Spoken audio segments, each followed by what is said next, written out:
Elena Ward, 32 years old, stood frozen in the courtyard on New Year's Eve. In front of her was a misshapen foam box containing a few pieces of banh chung that had begun to dry out and several slices of ice-cold Vietnamese pork sausage. On her phone screen, the message from her mother-in-law contained only one sentence. "There was no room left in the car, so stay home and watch the house. I left your New Year's food on the hood. Just eat that for now." Spring rain clung to Elena's hair. The house behind her was completely dark. The car had disappeared, leaving only tire tracks pressed into the wet concrete. Evelyn and Sienna were already on their way to the airport. In a few hours, they would be sitting in business class on a flight to France. Meanwhile, Elena, who had stayed awake for 2 nights preparing 5 full trays of food and had used her bonus to pay for the entire family's holiday celebration, was being treated like a stranger in the very house she had helped renovate. Throughout 5 years of marriage, Elena had never truly been considered part of the family. She worked in interior design. But no matter how exhausted she was still expected to cook, clean, and deal with the consequences of Sienna's mistakes. When Sienna's cosmetics store went bankrupt, Elena paid the overdue rent. When Sienna threw herself into a vague investment scheme, Evelyn called Elena in the middle of the night and demanded that she rescue her younger sister-in-law. In Evelyn's eyes, Sienna was always the daughter who needed protection. No matter how lazy she was or how often she failed, she remained the spoiled favorite who was never required to take responsibility. The more patiently Elena endured, the more they treated her like an unlimited source of money. Evelyn often said that a married woman needed to understand sacrifice, but in that house, sacrifice was expected only from Elena. Sometimes, all a toxic mother-in-law had to do was convince someone that suffering was an obligation. That New Year, Elena had hoped things would be different. She had just completed the design for a major resort. Her bonus was enough to organize a trip for the entire family. Elena selected the hotel, prepared the gifts, and cooked all of Evelyn's favorite dishes. All she wanted was to share one meal without anyone criticizing her. But Evelyn and Sienna had made plans of their own. On the final afternoon of the year, they were still sitting in the living room, pretending to discuss the New Year's Eve offering. Sienna even hugged Elena, praised her cooking, and borrowed her large suitcase.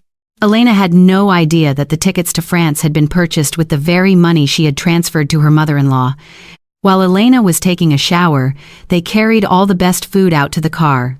The shrimp, the cakes, and the bottle of wine intended for dinner all disappeared. They locked the door and dragged their suitcases away without saying goodbye. That bitter New Year's Eve was no longer merely an insult. It was the final sentence handed down after 5 years of silent endurance. Evelyn believed Elena would cry. Sienna believed that within a few days, Elena would apologize again. They were accustomed to watching her swallow every wound and continue serving them. But Elena did not cry. She lifted the food container from the hood of the car. A faint, sour smell rose into the cold air. She walked inside, opened the trash can, and dropped the entire box into it. A dry sound echoed through the room. It was very quiet. But inside Elena, it sounded like the final drop that made everything overflow. For the first time in 5 years, she did not think about what she needed to do to make them happy. She thought about her personal documents, her savings, and the offer to transfer to Seattle that she had once rejected. Outside, the rain continued to fall. Elena switched on every light in the house. As light flooded through each room, she understood that the person left behind that night was not the most pitiful one. The people who had just boarded that flight were the ones who had no idea what they had lost. Elena needed less than an hour to make the decision she had postponed for 5 years. She went straight upstairs, pulled 3 suitcases from the closet, and began packing. There were no panicked movements. There were no tears. She folded each piece of clothing, placed her personal documents inside a waterproof bag, and removed her wedding ring. The ring rested on the table for several seconds before Elena placed it inside a drawer.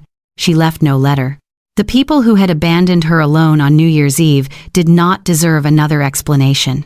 Near midnight, Elena logged into her bank account and transferred all of her personal savings into a new account that her husband's family knew nothing about.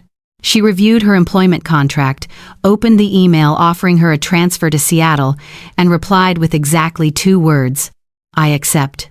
Elena had previously rejected that opportunity because Evelyn said the family could not survive without her. Sienna had even cried and accused Elena of being selfish for considering leaving while she was struggling financially. Only now did Elena understand. They did not need her as a member of the family. They needed her money, her time, and her ability to clean up every disaster they created. On the morning of the first day of the new year, just as Evelyn's flight landed in Paris, Elena had already left the house. She took 3 suitcases, her work computer, and a thick folder of documents. She left almost everything else exactly where it was. Possessions could be replaced, but if she stayed, Elena knew she would lose the last remaining piece of her self-respect. From a hotel near the airport, Elena contacted a lawyer and began divorce proceedings. She provided bank statements, records of the money she had spent on her husband's family, and every message showing how they had financially exploited her for years. Then Elena cut off all contact. She changed her phone number, locked all of her old social media accounts, and blocked everyone connected to them. She did not want to hear apologies. She wanted even less to hear accusations disguised as concern for the family. It took Evelyn 3 days to discover that Elena had disappeared. She called repeatedly. Sienna sent dozens of messages, beginning with anger, turning into threats, and finally ending in pleas. They did not ask where Elena was. They only asked where the key to the safe was, who would pay the next month's bills, and why there was no money left in the shared account. Elena did not respond. Seattle welcomed her with a gray sky and days of cold rain. Her first apartment contained only a small bed, a wooden table, and a window overlooking an unfamiliar neighborhood. But on her first night there, Elena slept for 10 straight hours. No one called her awake to cook. No one pounded on the door and demanded that she settle a debt. No one told her that she had not done enough. Elena started over with a kind of peace she had never known before. She worked harder, but she no longer felt drained. The talent her husband's family had dismissed was quickly recognized by her new company. Elena took charge of larger projects, met with investors, and built a network of clients of her own. 3 years later, she left the company and founded her own interior design studio. During the first year, Elena had only 2 employees and a small office. By the second year, her projects were appearing in architecture magazines. By the 5th year, her company was designing luxury hotels and upscale residential developments along the West Coast. Elena bought a small house with a garden in the back. She became friends with people who never asked how much money she earned before asking whether she was doing all right. Success was Elena's answer, but it was not an act of revenge. It was proof that she had never been weak. She had simply invested her strength in the wrong place. While Elena built a new life, the old house began to fall apart. Without Elena to pay the bills and clean up the consequences, Evelyn was forced to use her retirement savings to rescue one failed business venture after another for Sienna. One store closed. One investment was completely lost. Debt collection letters began arriving in greater numbers. Eventually, the house was mortgaged.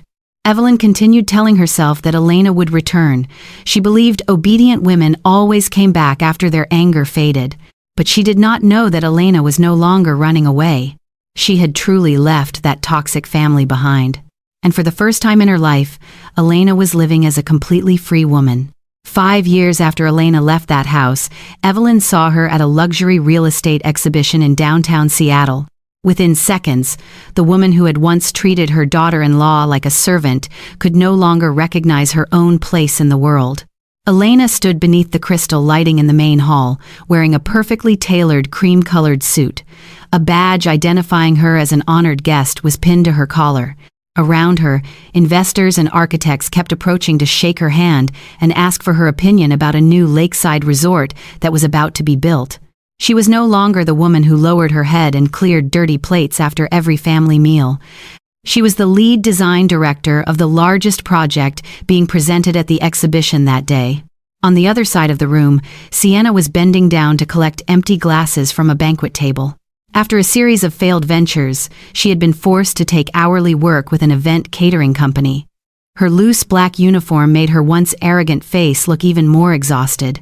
Evelyn stood nearby, pushing a cart loaded with tablecloths while secretly rubbing her aching wrist.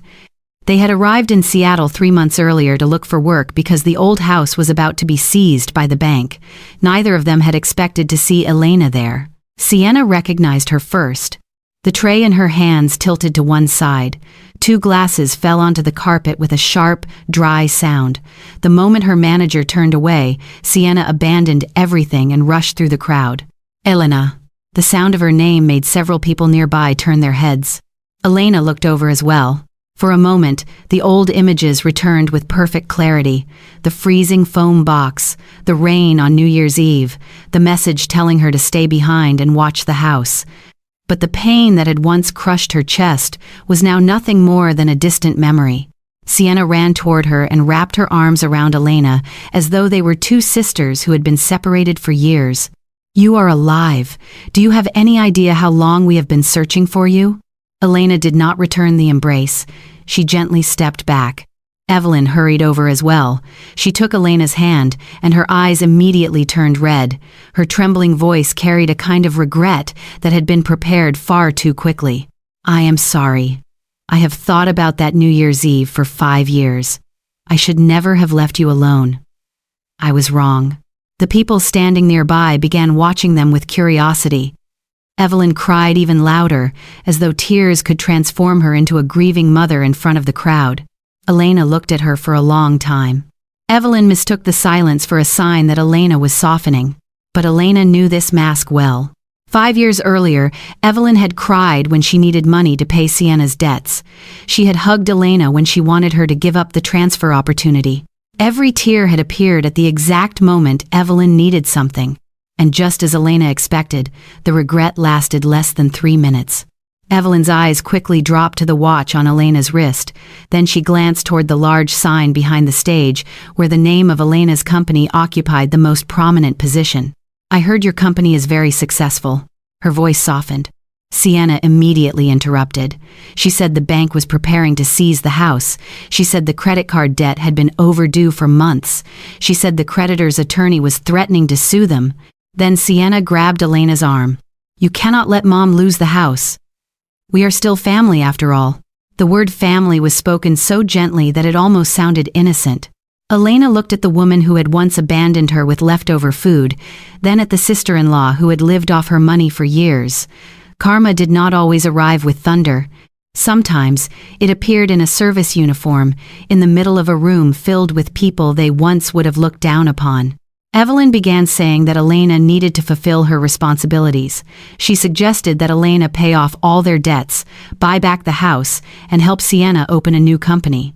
The pretense of regret finally disappeared. A user remained a user, only their circumstances had changed. Elena did not become angry.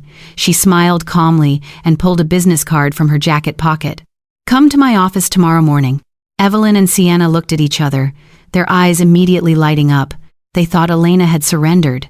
They did not know that during the past 5 years, she had prepared for this reunion more carefully than either of them could imagine. The next morning, Evelyn and Sienna entered Elena's office, wearing the smiles of people who believed they were about to be rescued. They did not know there was no cash check waiting on the wooden table before them. There was only a set of documents powerful enough to destroy every lie Sienna had hidden for years. Elena's office was located on the 20th floor, overlooking the buildings beneath Seattle's pale sunlight. Evelyn wore the finest dress she still owned. Sienna had carefully applied her makeup and carried a bag containing a new business plan. On the way there, she had already assumed that Elena would pay the bank debt, save the house, and provide additional capital so she could start again. In Sienna's mind, Elena was still the woman who could be softened by a few tears. She sat down, looked around the office, and smiled. With this much success, helping your family a little should not be difficult. Elena did not respond. Beside her sat attorney Daniel Mercer and 2 legal assistants. 3 files were arranged on the table, each labeled by year. Evelyn looked at them, and her smile began to stiffen. Elena pushed the first file toward Sienna. Inside was a copy of a loan agreement issued in the name of Elena Ward. The loan had been taken out several months before Elena left. The signature at the bottom looked almost like hers, but the pen strokes were shaky, and the final part of her surname had been stretched unnaturally. Sienna turned pale the moment she saw it. That year, she had secretly taken copies of Elena's personal documents from the desk drawer in Elena's office. She used the information to borrow money for a business venture that no legitimate bank would approve. When the venture failed, the debt was sold from one collection company to another. Sienna believed Elena had disappeared, so no one would ever uncover the truth. But Elena had never forgotten. After receiving the first collection notice in Seattle, she did not panic. She hired an attorney, requested a forensic examination of the signature, and quietly traced the path of the loan. When the company holding the debt was on the verge of bankruptcy, Elena purchased the entire collection claim through an intermediary. From that day forward, Sienna no longer owed money to a distant organization. She owed it to the very woman she had once despised. Elena opened the second file.